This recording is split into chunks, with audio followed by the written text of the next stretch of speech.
Hello, I'm Joanne Bjornson, Senior Vice President of Human Resources at Leidos, and Executive Sponsor of APIN, our Asian Pacific Islander Network Employee Resource Group. I want to welcome you to the SASE Professional Webinar Series hosted by Leidos. We commend all of you for joining today's webinar and taking the important step in investing in your professional growth. At Leidos, we are proud of our diverse population of talented professionals, including our strong Asian Pacific Islander community. It is only through the diverse perspectives of our employees that we are able to differentiate ourselves and build on our over 50 years of history in delivering critical solutions to our customers' most demanding challenges. By fostering a sense of belonging, welcoming all perspectives and contributions, and providing equal access to opportunities and resources for everyone, Leidos promotes an environment where inclusion is part of the fabric of our culture. Again, welcome, and we hope you enjoy today's session.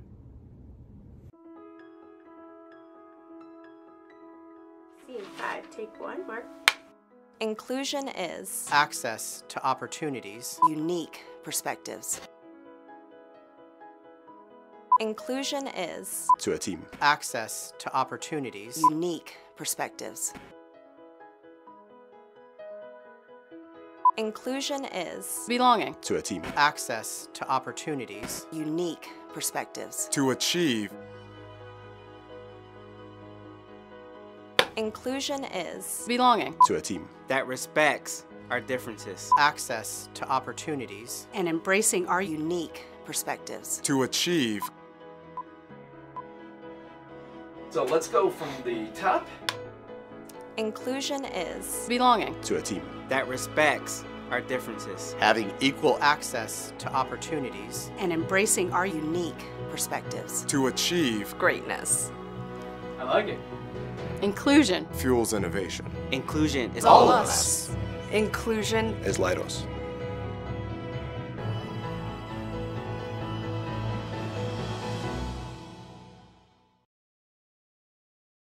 All righty. Hey, thanks everyone for joining us. I'm presuming you can see the correct screen. So Jessica, give me a thumbs up to make sure. My name is Parag Matawar. Thank you, Jessica. My name is Parag Matawar. I'm the Director of Professional Programs here at SASE, the Society of Asian Scientists and Engineers.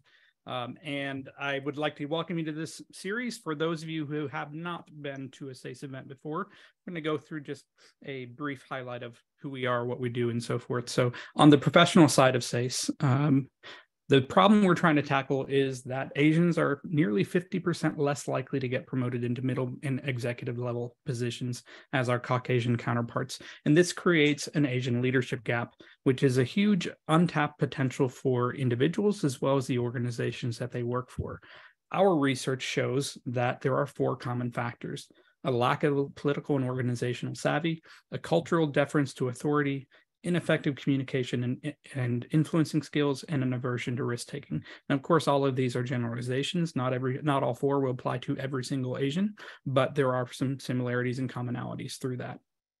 Now, the problem with tackling this is that in general, there's a lack of awareness. The model minority myth has actually closed a lot of eyes toward the actual inequalities that exist within our system. And sometimes we, as Asian American community, are complicit in that. We also don't necessarily realize it. So some is just access to the data and the awareness. Secondly, the need to train with a cultural context. Leadership training is great on its own. It's even better when the audience creates a psychological safety by having a community of similarity, along with the trainer who is able to speak to that audience. And lastly, let's just face it, Asian development tends to be a lower priority when it comes to all the different challenges that a lot of organizations face. And so as a result, what we've created at SASE Pro is really pooling resources across ERGs. And so we've got now, actually it's double this number. I still need to update this slide. I just now yesterday welcomed our 100th Asian ERG into our network. And so we continue to grow rapidly. We offer some signature programs, being our national convention in October, along with a women's leadership conference, which is next Thursday and Friday. We'll talk more about that at the end. We also have year-round programs, all of which are in support of our Asian ERGs. This webinar series is one of those programs. So this is an ongoing free series. If any of you paid to attend today, let us know so we can figure out where that money went. It features training partners or interviews with executives like this one.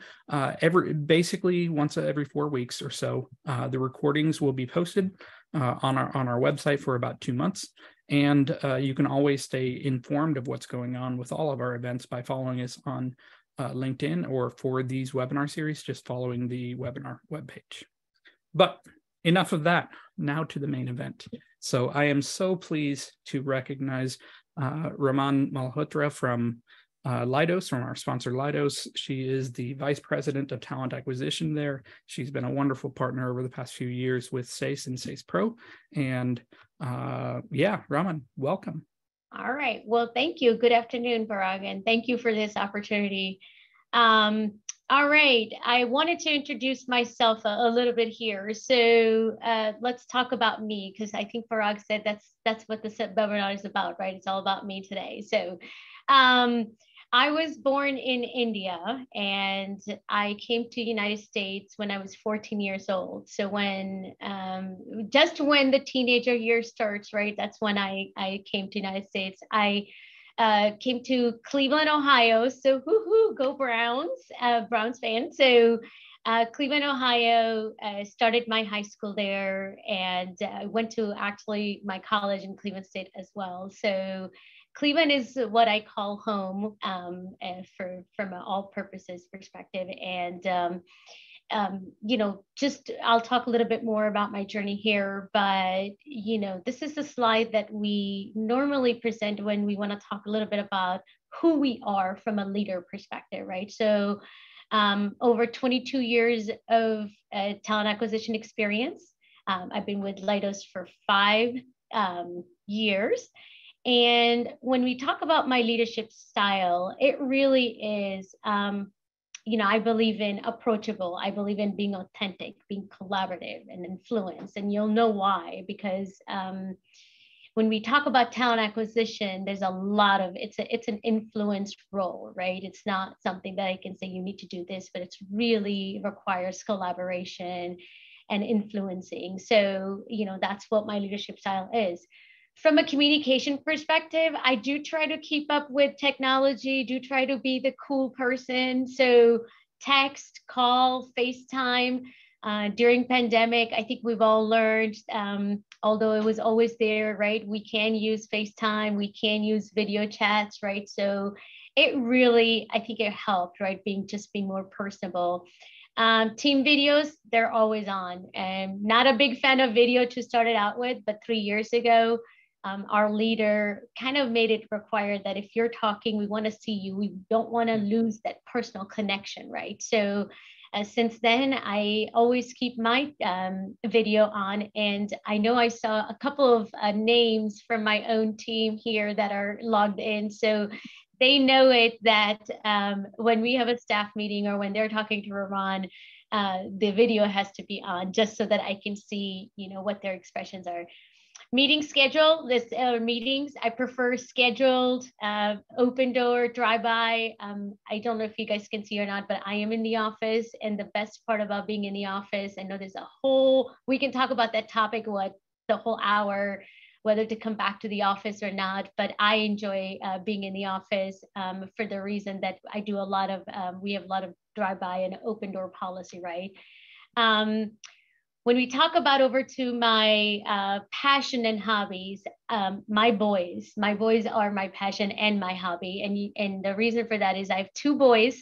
I have a 17-year-old and a 13-year-old. So even if I want to have hobbies and passion, I think they just kind of take over my life, which I love. I wouldn't have it any other way. In order to kind of balance that, I love walks. And I say preferably alone because, as you can imagine, my boys, they can be exhausting. And I'm sure you guys, if you have kids can be exhausting. So I prefer long walks just to kind of recuperate. Love workout. That's my way of just staying in sanity. Love travel. We just came back from Barcelona, Spain during spring break. And those of you who haven't been there, I highly, highly recommend that. Beautiful, beautiful place. And my favorite of all, next to my boys, is naps. Yes, I love naps. So on the weekend, I need to take a nap. I'm one of those sprinters, if you want to call it, where when I get up, it's a go, go, go time for me. And then right about 2 o'clock in the afternoon, I'm about to crash. So in order for me to survive the rest of the day, I take in about 2 hour nap. I say 2 hours, but again, I need to be left alone. So, I take a nap. So that's my favorite hobby. Talk about work goal. As a talent acquisition partner, as a talent acquisition leader here, I want to continue to be a strategic partner to our difference in our business. So for those of you who are in HR industry, right, we've come a long way from past, even 10, 15 years. We're more strategic partner now than we were in the past, right? And then focus on attracting and hiring the most talented workforce. That's what I do. I'm a recruiter. That's what we do for Leidos. And for those of you who may not know what Leidos is, we are a government contractor. So we support all aspects of government, whether it's health, civil, defense, intel. We support our government customers. And even and next time you will notice when you're at the airport, those TSA machines, the scans that you see, that is Leidos. And so you will next time notice that, and hopefully can send me an email, text me, call me and saying, look, Raman, we found Leidos. As far as what do I love most about my job? Come on now, what's not to love? So I am very lucky to be able to work with awesome leaders. And when I say that, we have a seat at the table. Talent acquisition has a seat at the table here at Leidos. Our leaders respect us. They value us. Hence, it makes it easier to be at where I am. And then just bringing in new talent into the company. We get to extend the offer. We get to see their smiley face. That's the best part of my job. However, if I wasn't in my profession, I believe I would be the best Walmart greeter. I think I would just knock it out of the park. That would be the best job, although my family differs. But if that doesn't work out, Zumba instructor. I love Zumba, absolutely would love to teach it.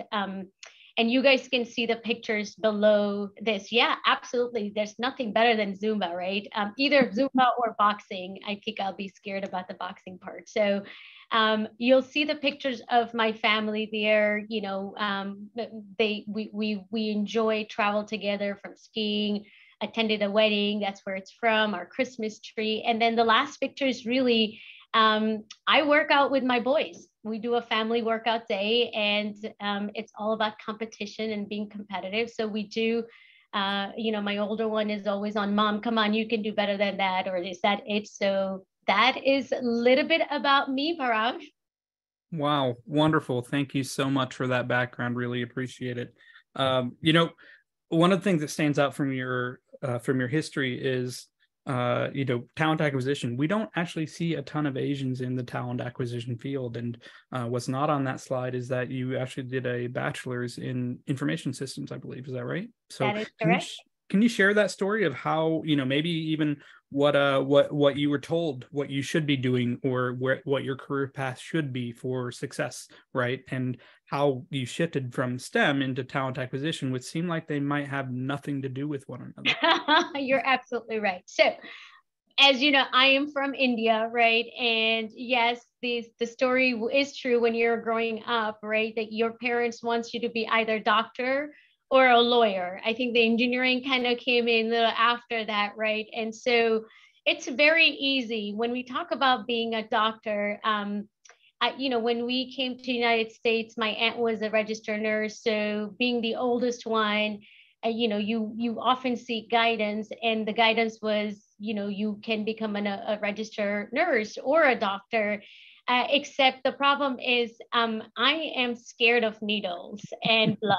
And so, when I took introduction to nursing class, they started showing all kinds of blood and needle stuff. And I was like, oh my God, that can't be me. This is probably not the area that I want to be.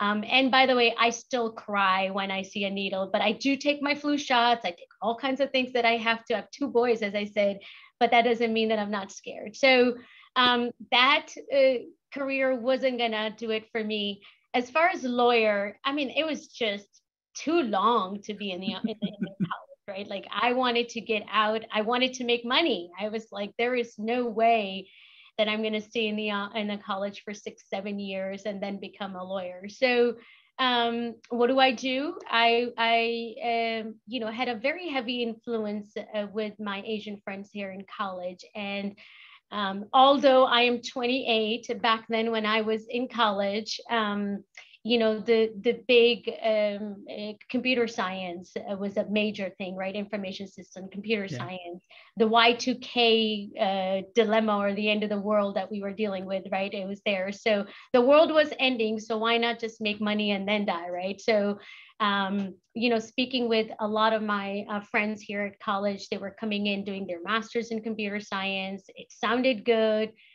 Something that was quick, I can make money, right? You become a programmer, you're making money. So I decided to do information systems. So that's how I did that. Yes, as I said, were my parents or my family disappointed? Not really. I mean, they wanted to, they wanted us to do something out of our life, something out of our career. And it helped being the oldest one. I'm the oldest of 4 siblings here. So it kind of helped set that stage. And not to mention, I was the first one to get a degree in my family. My mom is not even a high school graduate, right? So for them to be able to graduate from college was a big deal. So that's when I decided to do information systems. I know you talked about how do you go from like STEM to talent acquisition? Well, after I graduated, my first job was American Greetings. Love that. For those of you who know, in Cleveland, I mean, it's a greetings card, right? Again, it makes you happy.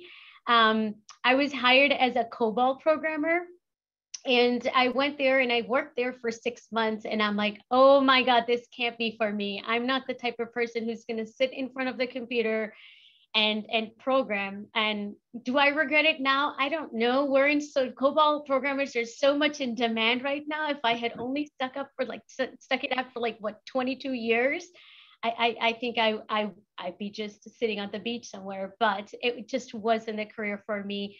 When I was going in college, I really felt that the human resources area is that you help people. It's something that you do, but it just wasn't a popular degree because, no offense to anybody, but 23, 25 plus years ago, human resources degree was compared to being a social worker, which again, not true, but that's what it was. So so I ended up becoming a programmer, didn't like it, figure what to do, and didn't want to waste my knowledge that I gained as a technical person. So, there is something called agency world. You go out there. I found a company that was willing to hire me with no recruiting experience, but the job was that you actually go out and solicit new clients. You go to different companies, right? You get their job orders, and then you come back home, and then you look for candidates, and then you hire them, right? It's almost like a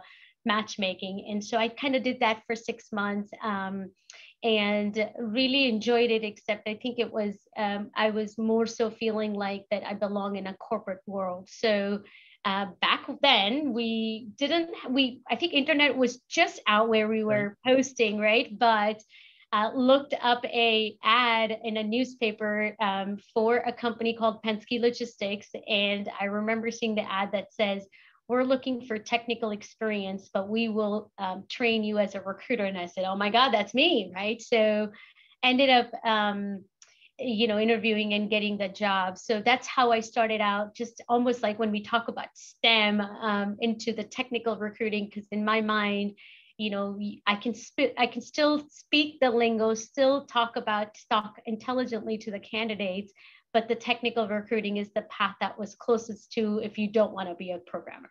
Gotcha. I mean, I see where the connection is, but I mean, that's still quite a bit of a risk, right? I mean, that's, I know when I was coming out of college, I don't know that I would have had, the gumption to take that type of leap. So I mean, hats off to you. I mean, how did that, like, were Look, you? I wasn't going to be a programmer, that I knew. And I can tell you this, when I was in high school, right? I mean, everyone or most of the people were working at a restaurant, I was a good host. So there's always that option, right? You can go back and pick up the host. No, I think I would say, somewhat it is a risk taking, but it's something that unfortunately, I knew that's not something I wanted to do. I wasn't also sure what was the next path either, right? Just learning, interacting with people was one of them. And so I will say this, if I have to take a guess and recruiting didn't work out, probably going back to school for HR degree, right? And just kind of investing the time, because by then I was 4 years wiser, right? I did, money matters, but your career matters too, right? So I think it's one of those scenarios that, yes, I will say it worked out. And, I was just happy to start with where I was and then really essentially making my way to where I am now. No, that's fantastic. That's fantastic. I think, sometimes especially with school, we're asked to figure out what our career path is way before we have any clue, because we don't have any actual, work or life experience to be able to make that determination. And so I hear you. So that's fantastic. And obviously, you found the right spot because you're still doing that 20 some years later, right? So I mean, how have you what would you attribute to your own rise, because you've steadily progressed up the proverbial ladder, so to speak, right? And so what's led you there? Yeah, I want to say perseverance, right? And just being hungry, right? You're young. As I said, when I started with Penske Logistics, I truly was just a technical recruiter. My scope was so narrow that I just didn't really have any other option. But as I started to prove myself and almost raising hands, right? Saying, okay, what else can I do? What else can I do? You can just see that, right? You can see that if you're willing to raise hand and willing to go and do this stretch assignments, right? I'm a big on stretch assignments. And I say this because I know my team is on this, and I'm always encouraging them to take stretch assignments, right? That's how you get to the next level that you need to be. So, once I became the technical recruiter and I kind of like mastered that, my manager asked me if I want to take on more, and I never want to say no to that. And that's what I teach my kids too. You never want to say, no, I am not. Granted, if you don't have the bandwidth, please do so, but you can, right? You're young at that time. What are you going to do?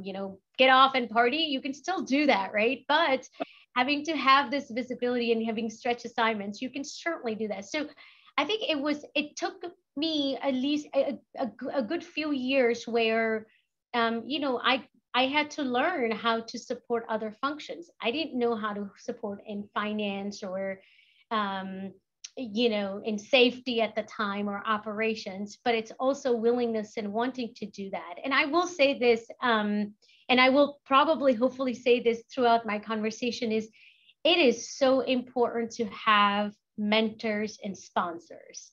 You need to have people that are advocating for you. And I am that lucky person where I had mentors and my sponsors from day one, whether it was my HR manager at Penske that I was reporting to, and she helped me progress with my career, or even today, I have sponsors, my advocates, my mentors here that are helping me. And so it's really important to have them. And if you don't have it, get one, get a mentor, get a sponsorship. There's a difference between the two, right? Sponsor is advocating for you. They're the one who are sitting in the meetings with leaders and saying, have you looked at Raman, or have you thought about Raman? I know she's ready. Like they're cheering for you, right? Mentor is somebody that you're taking the guidance and fine.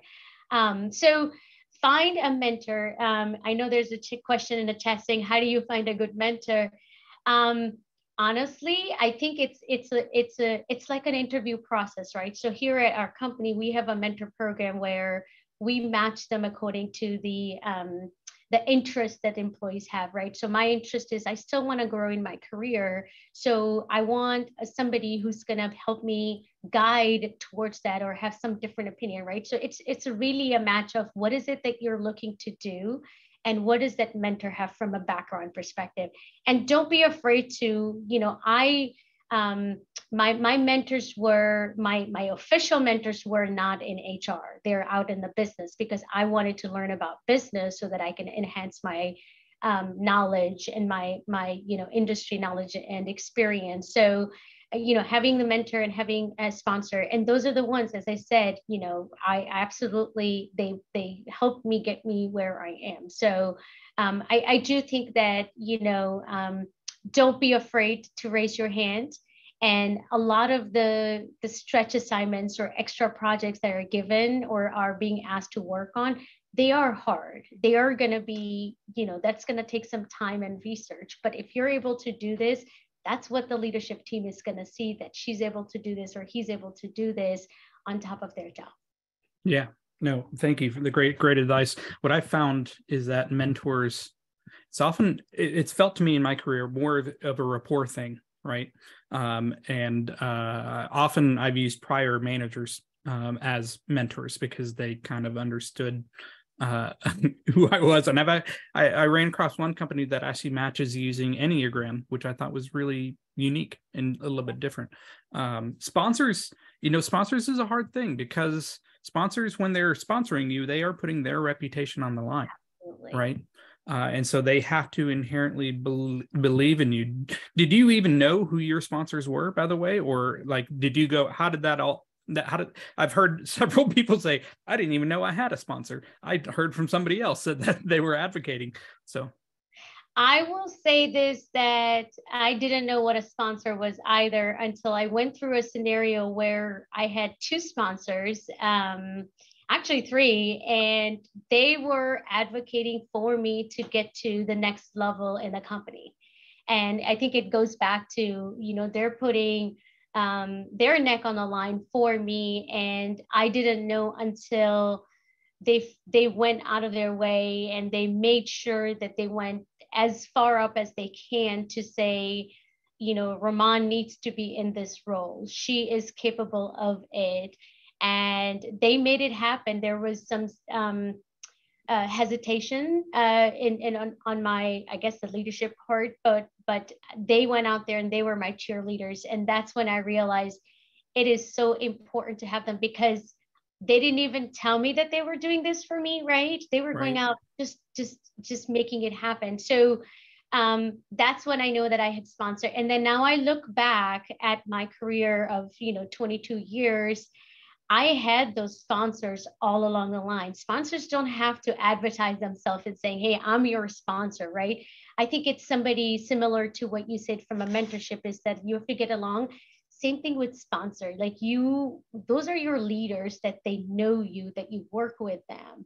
And, you don't have to go to them saying, will you be my sponsors? But they'll see that. They will almost take you under their wings and saying, hey, you're very, very capable of this, or even, these are the areas that I want you to focus on. So you'll see that there is that difference between that. They're not going to say, I'm your sponsor, so don't worry, I got you.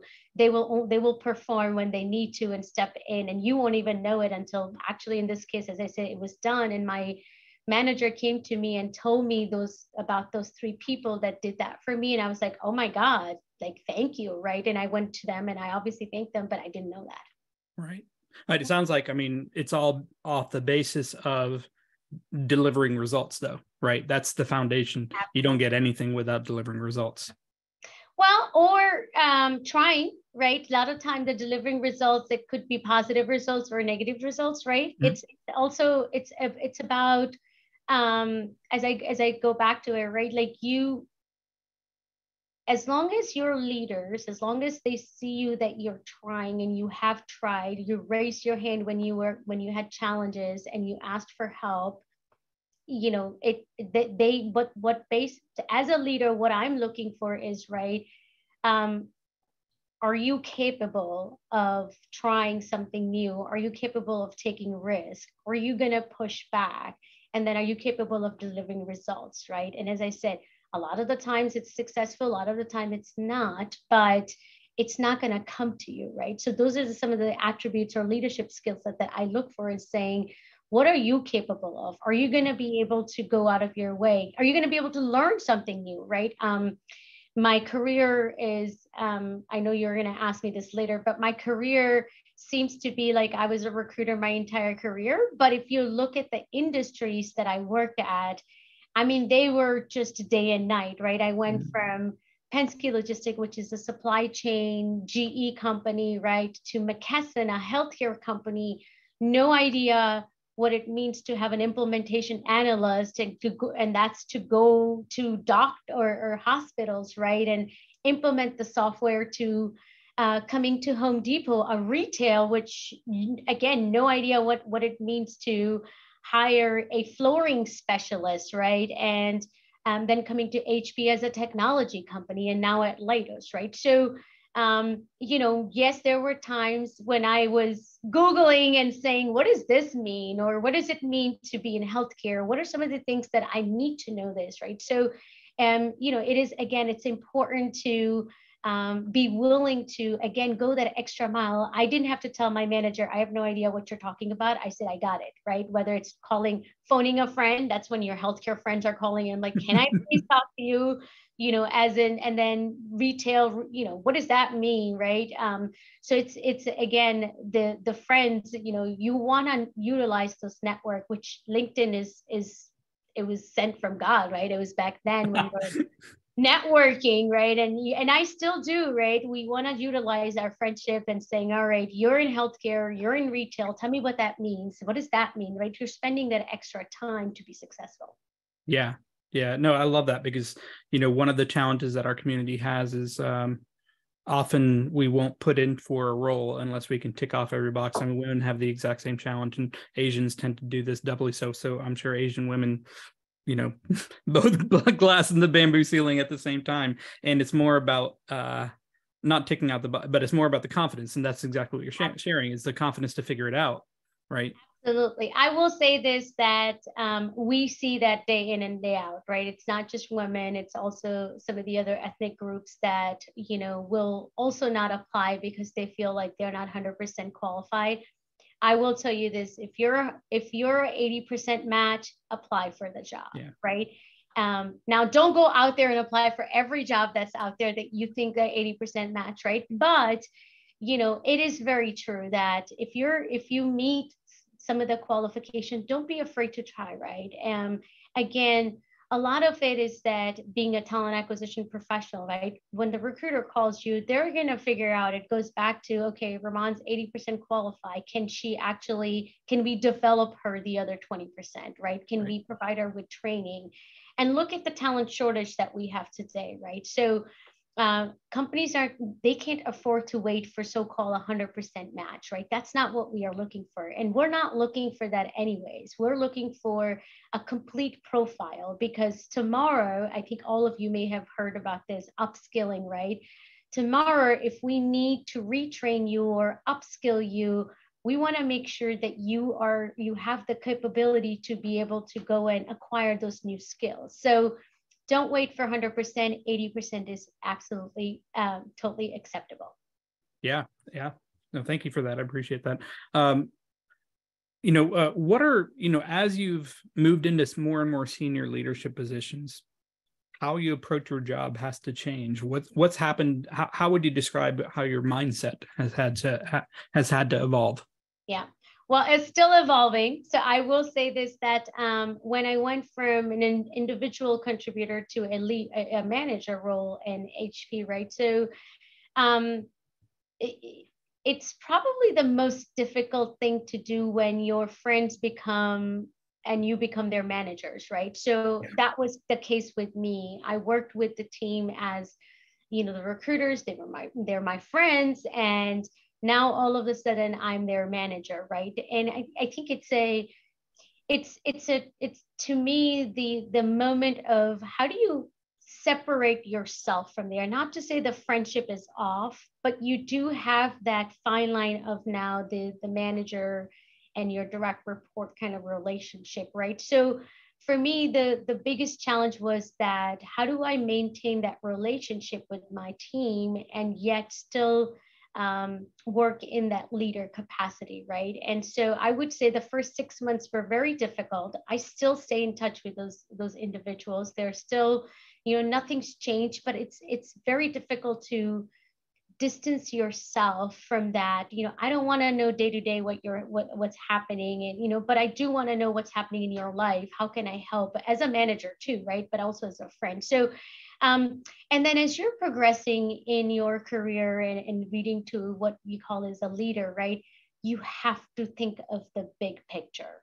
It's no longer, hey, I support my group, that's my world. It works when you're an individual contributor, and we need to, right? Because every group has to be successful. But when you're at a leader level, you got to think big picture. So for me, I manage a business called Defense, and it's a $4 billion business, over 12,000 employees. I've got 7 direct reports, right? I have to think of what's good for defense. My team leads might be thinking what's good for their ops, right? Their group. But for me, it's like, what's good for defense? What's good for Leidos? And that process, that thought process, it honestly comes with practice. It doesn't really come with, I'm gonna, it's not natural, but it comes with practice, because when you're talking to your leaders, you're listening to them, and then automatically in your end is saying, okay, well, is this going to help just one op, or is it going to help the rest of the ops, right? And then not only that, any move we make, how is that going to impact Leidos, right? So thinking big and thinking about, it's almost thinking like I have 7 children, right? I got to make sure that they're all, understand that. I got to make sure that they, I'm helping them develop as well. So that was, I would say, the biggest challenge, and still is, sometimes we're thinking about the bigger picture. And then again, I will run ideas by my mentors, my spouse. He's wonderful, and we'll run idea by them. And he's like, well, what about this? And I'm like, well, I didn't even think about that, right? So your world gets a little bit bigger as you climb up the ladder. I mean, and my boss has to think about the entire company. Where I don't have to go there yet, but it'll be nice to do that. Yeah. Gotcha. Is that your aspiration? Yes, absolutely. I will say that I want his job, and he knows it. So you and I were talking about that before. There is no secret about this, but no, he's absolutely amazing, and he knows that's the role I want. And that's, again, it goes back to having those I'm having regular conversations with him and saying, how do I get to where I need to be, and what do I need to do? So yeah, let's hop into that one. Asians struggle with having career conversations. Many of us believe that you put your head down, you get your work done, and the system will take care of itself.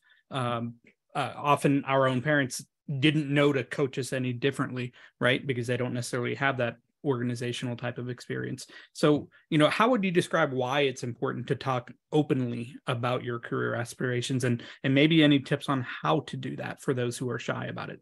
Yeah, absolutely. Well, one, it's important because, again, your manager doesn't know what your career aspirations are, right? You need to let them know where you want to be.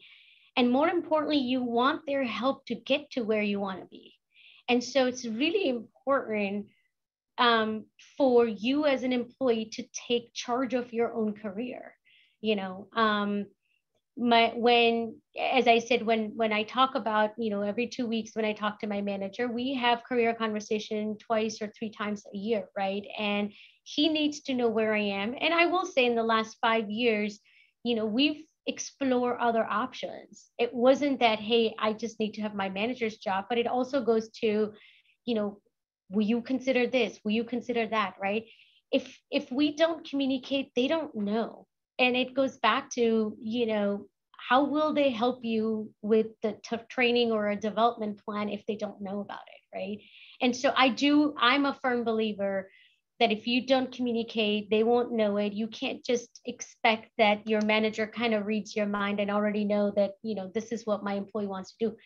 And another reason is that I may be one of those employees that I'm really happy where I am. I don't want any further career advancement or growth. And I'm okay with that, right? And so as long as my manager knows about this, he or she doesn't have to come to me and talk about career advancement. That opportunity can also be given to somebody else. So it's very, very, especially if you're in your early careers, your mid careers, right? It is important to tell your manager, what are you looking for? One of the things that we're looking at Leidos is that how do we help our employees stay within Leidos and yet help them grow and advance their career, right? And we're continue to talk to our leaders about make sure you have career conversations with employees, but we're also emphasizing the same thing to the employees, that make sure you're sitting down with your managers, having those conversations.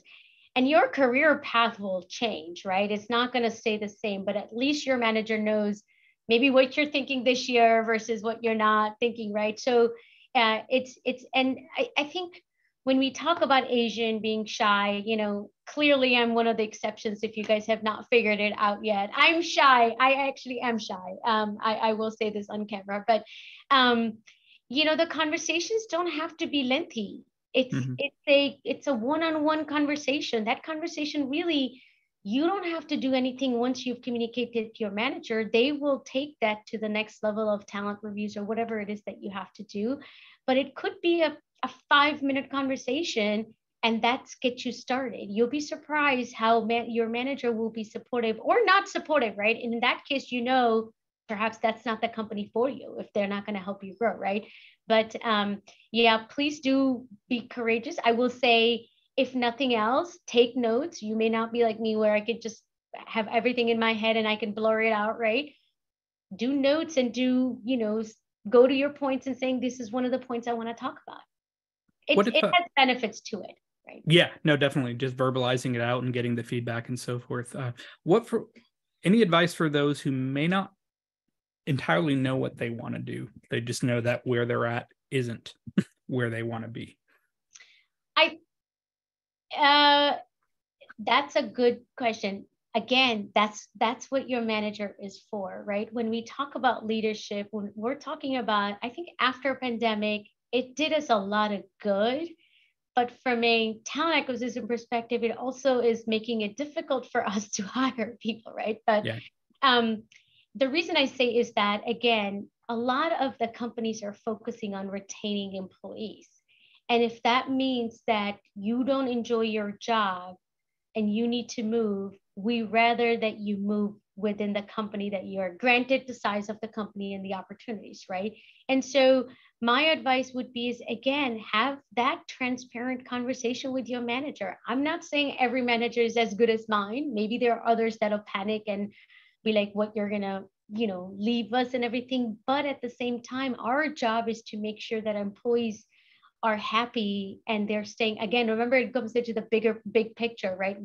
I rather keep an employee at Leidos than leave defense, leave Leidos and go to our competition and we lose that knowledge, right? So if this is not the role for you, remember I talked about mentors. That's where your mentors will come in. Use them to get advice and saying, talk to your manager. If your manager isn't, talk to your HR representative. They will help you. I know I'm saying all of this because I know we do that at Leidos, and I'm really hoping that your companies do the same thing, right?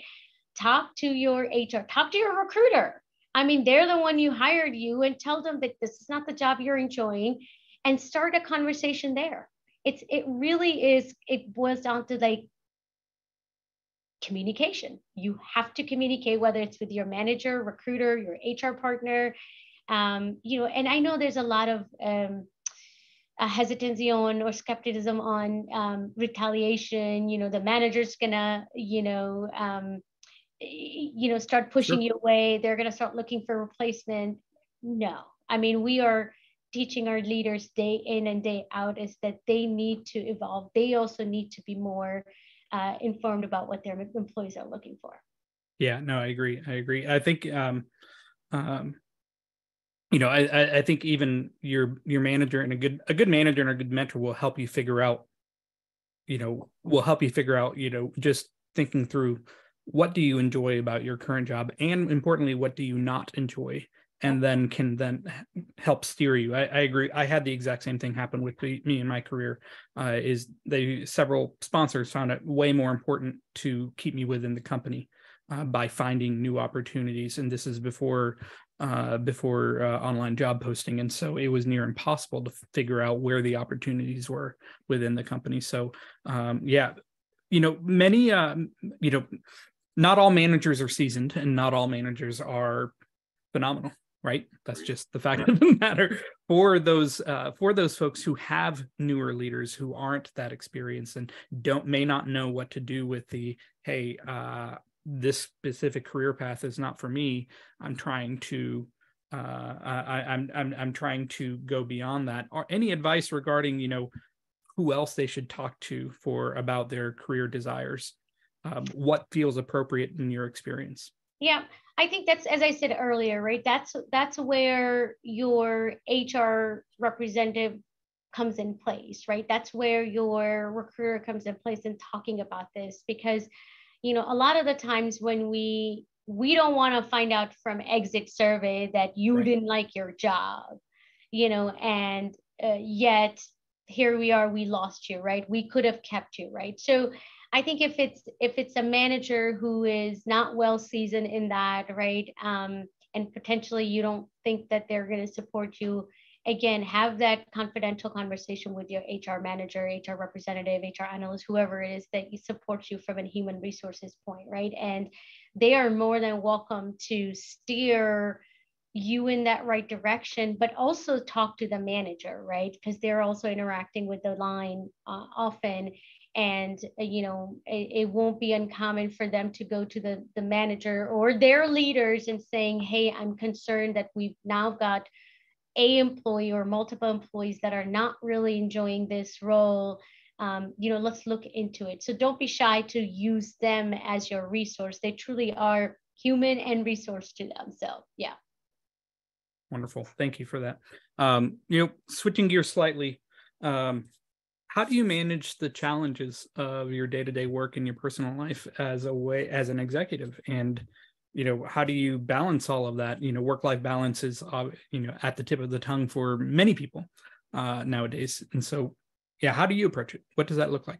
Yeah, so I will say that I think the new term that I'm hearing instead of work-life balance is work integration, right? Work-home integration. And really what that means is that, for me at least, is that having the flexibility. Yes, I've got carpool schedules, right? I've got all these extra activities.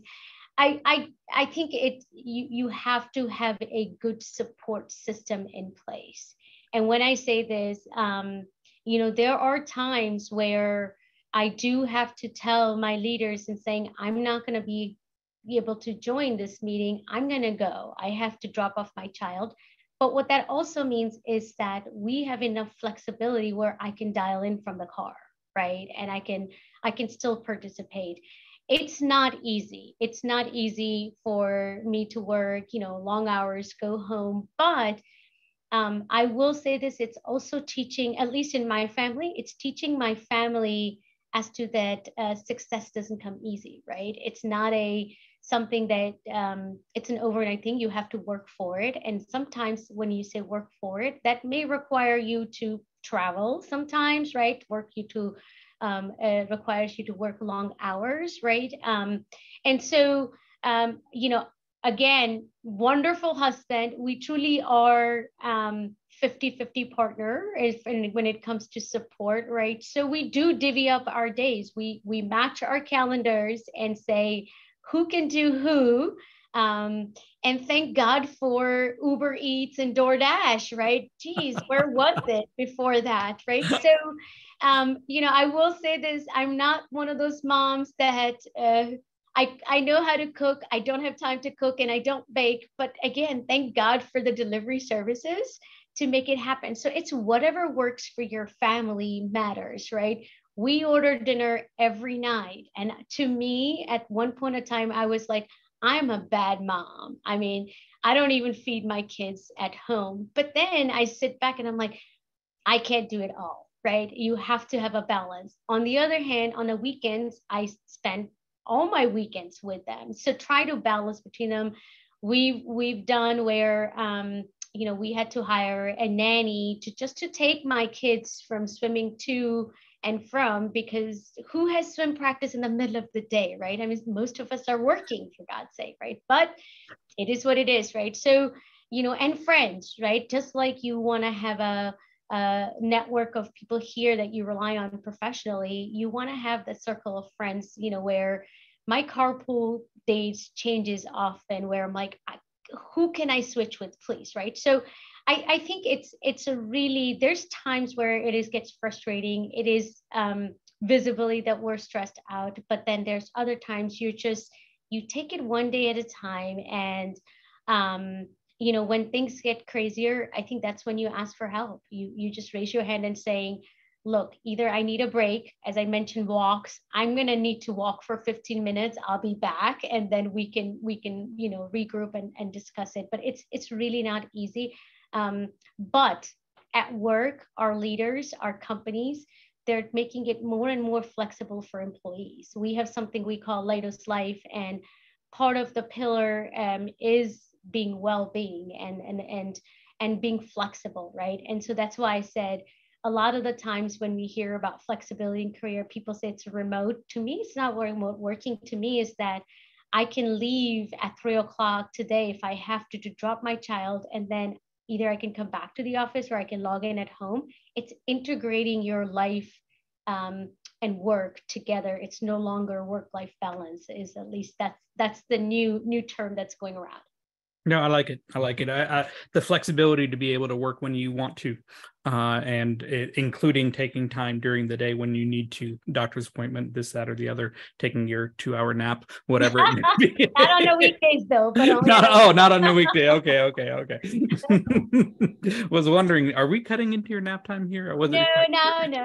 It would be very hard to sleep under a desk. We have glass offices, so that'll be very difficult. There was a George Costanza Seinfeld episode about that. I would love it though, but no, it's not feasible. Yeah, most of the audience is probably like, what? But those of us of a certain age are fondly remember that episode. Hey now, exactly.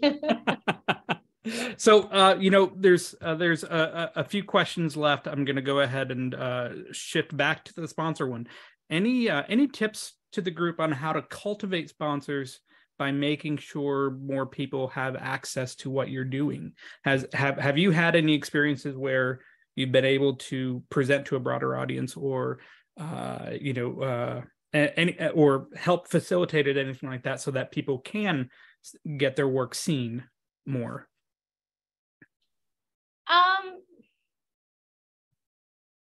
I think it goes back to, again, what are you working on and how is it impacting at a broader level, right? And that can come many ways, but one of the ways is, for example, as I was saying, so at Leidos, we're split into 5 different businesses. And one of the things that we are doing here for our employees in talent acquisition is that we have projects that are at the corporate level. Mm-hmm. And those projects require visibility across 5 businesses.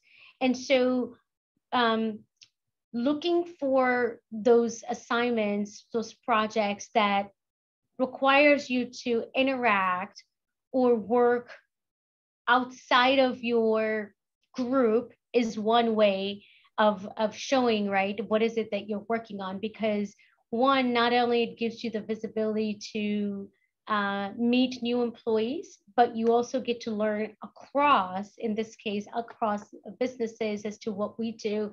And then more importantly, there's a good chance that if you're working on such a project, you are presenting to multiple executives, right? Yeah. And if you do a good job where you, again, it's a visible impact, believe me, word travel fast. We are all on the lookout for employees that are doing and making the difference, right?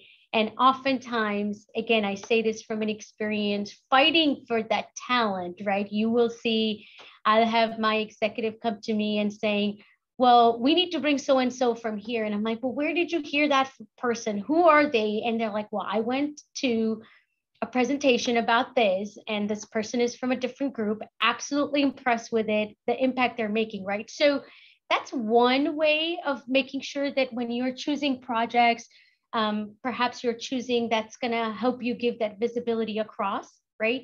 And then again, use your leads, right? Another way is that, you know, I have my leads that have briefed me on some of the projects that their teams are working on. And oftentimes I'll say, well, have we thought about talking to our peers about this?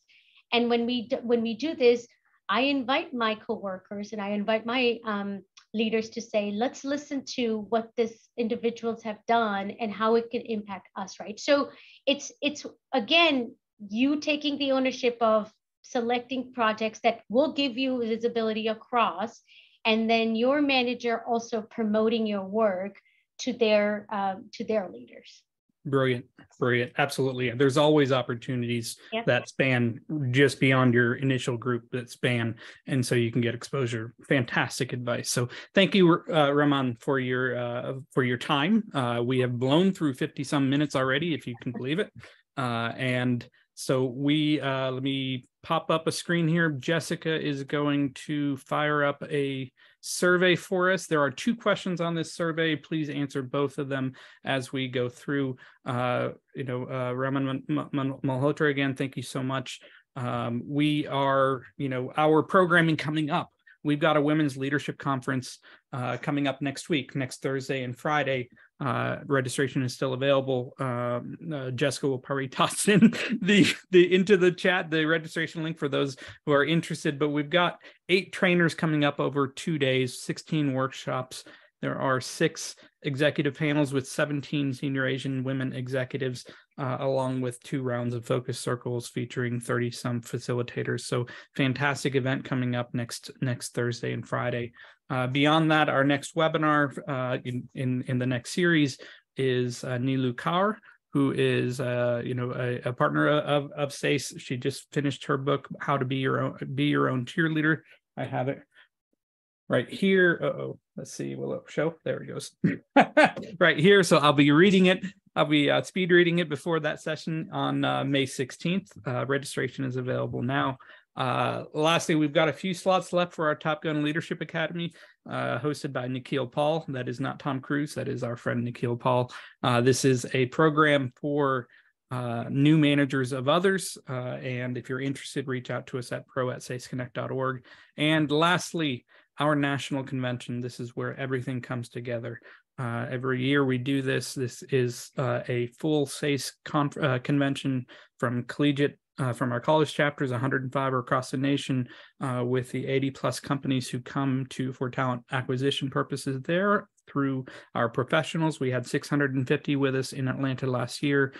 We have not launched the full website and the agenda quite yet. However, you can follow us on LinkedIn to stay in touch. And of course, if your organization has an Asian ERG that is not connected with us, please do reach out at pro@saseconnect.org. Follow us on LinkedIn and reach out to us whenever you need to. And with that, thank you so much for your time. Really appreciate it. And Raman, thank you. Thank you. Really appreciate your time. Absolutely.